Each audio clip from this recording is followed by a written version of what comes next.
अपना भविष्य आप लोग क्या देखते हैं? जब कॉलेज खत्म होगा उसके बाद आगे का भविष्य क्या देखते हैं? उसके लिए कोटा में ऐसे संसाधन है, ऐसा या औद्योगिकरण हो या रोजगार के ऐसे साधन दिखाई देते हैं कि अपना भविष्य?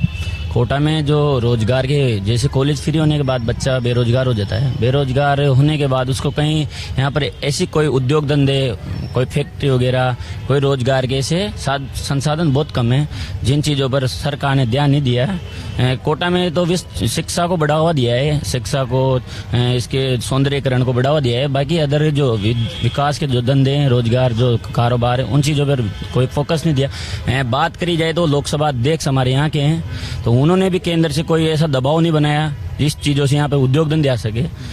और धारीवाल जी जो रहे हैं उन्होंने लगभग कोशिश की है। एक कापरेन में जो फैक्ट्री डली हुई है उन्होंने डाली है रोजगार के लिए उधर। कोटा में भी कहीं ना कहीं जो फैक्ट्रियाँ बंद हो चुकी है, जेके वगैरह जो फैक्ट्रियाँ हैं, इन चीज़ों पे ध्यान देना चाहिए, फैक्ट्रियाँ चालू होनी चाहिए। ऐसे लगभग अधिकांश ये पिछड़ा जा रहा है, बेरोजगारी बढ़ती जा रही है कोटा में। बेरोजगारी बड़ी समस्या है। देखिए कोटा जैसे शहर में भी जहाँ पर लाखों छात्र बाहर से आते हैं, तैयारी करते हैं, अपना करियर बनाते हैं, और राजस्थान के छात्रों से जब बात कीजिए तो पता चलता है कि ऐसा कुछ उनके आसपास कोटा जिले में है नहीं कि अपनी पढ़ाई पूरी करने के बाद वो किस तरीके से अपना करियर बनाएंगे। आप बताइए छात्रों की समस्याएं क्या हैं? खास करके आप महिला भी हैं, फीमेल हैं, तो उस हिसाब से भी क्या दिखता है? और करियर को लेकर, आगे को लेकर, जब कॉलेज खत्म होगा क्या रास्ते दिखते हैं कोटा और आसपास? राजस्थान सरकार द्वारा लगातार देखा जा रहा है कि सरकार बाहरी सौंदर्यीकरण पर तो ध्यान दे रही है, लेकिन ये जो निजी वर्ग के लोग हैं, जो आम जन हैं, जो बच्चे हैं पढ़ने वाले, उनके लिए ये कोई उनकी कोई ये मूल्यवान, उनके लिए कोई अच्छी अनुभूति नहीं है। उनको होना चाहिए, सरकार को किया जाना चाहिए कि जो कॉलेज में पढ़ने वाले बच्चे हैं, होता है कि बच्चे पढ़े जा रहे हैं, उन्हें ये नहीं पता कि उन्हें पढ़ने के बाद आगे करना क्या है, उनकी डिग्री है आगे जाकर किस काम आएगी।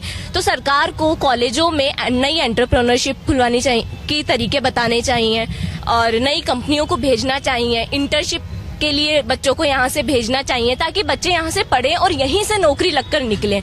तो उससे ये होगा कि बच्चे बेरोजगार नहीं रहेंगे, पढ़ने के बाद बच्चों को नई नौकरियां भी मिलेंगी। बाहरी सौंदर्यीकरण तो देखा जा रहा है, लेकिन वो सिर्फ सुंदरता बनाए रखने के लिए, लेकिन आंतरिक सुंदरता जो बच्चों को पढ़ने के लिए, उनकी बेरोजगारी दूर करने के लिए, उस पर कोई कार्य नहीं किया जा रहा है सरकार द्वारा। सरकार को यहाँ पर जो कोटा में छात्र दूर दूर से पढ़ने आते हैं उनके लिए नए संसाधनों की घोषणा करनी चाहिए।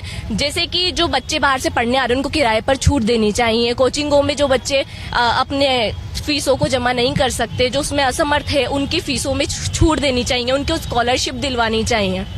ये अहम मुद्दे हैं। देखिए स्कॉलरशिप हो या फीस में छूट हो, इस तरह की तमाम मांगे भी हैं।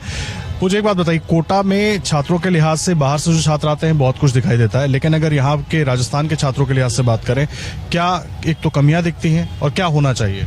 कमियां सर है ना, अगर बच्चा ग्रेजुएट होकर पढ़ने के लिए बाहर निकलता है, ग्रेजुएट होकर, तो वो सोचता है मैं कहीं ना कहीं नौकरी लगूंगा। बेचारा कंपटीशन की तैयारी करता, कंपटीशन की तैयारी करके वो पेपर देने के लिए जाता, आंखों में चमक होती है, पर जैसे पेपर देके बाहर निकलता है सेंटर से, पता लगता है पेपर लीक हो गया। अब बेचारा स्टूडेंट इतने सालों से तैयारी कर रहा होता है, 1 2 साल 3 साल अपनी तैयारी में लगाता है, और उसको पेपर पूरा मेहनत से देता है और उसके बाद पेपर लीक हो जाते हैं। दूसरा मुद्दा ये बोल रहे हैं कि हमारे मंत्री जी ने सौंदर्यीकरण करवाया, सब कराया, ठीक है, ये सब ठीक है।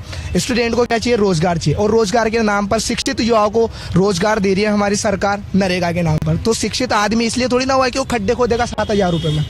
उसको शिक्षित इसलिए किया गया है कि वो नौकरी लगे, अच्छी नौकरी।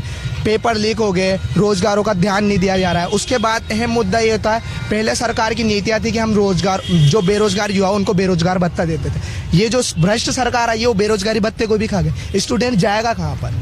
आप बताइए, हम कर क्या सकते हैं? अगर आप ये वीडियो YouTube पर देख रहे हैं तो हमारे चैनल को सब्सक्राइब करें और बेल आइकन को दबाना ना भूलें। अगर आप Facebook पर ये वीडियो देख रहे हैं तो हमारे पेज को लाइक करें।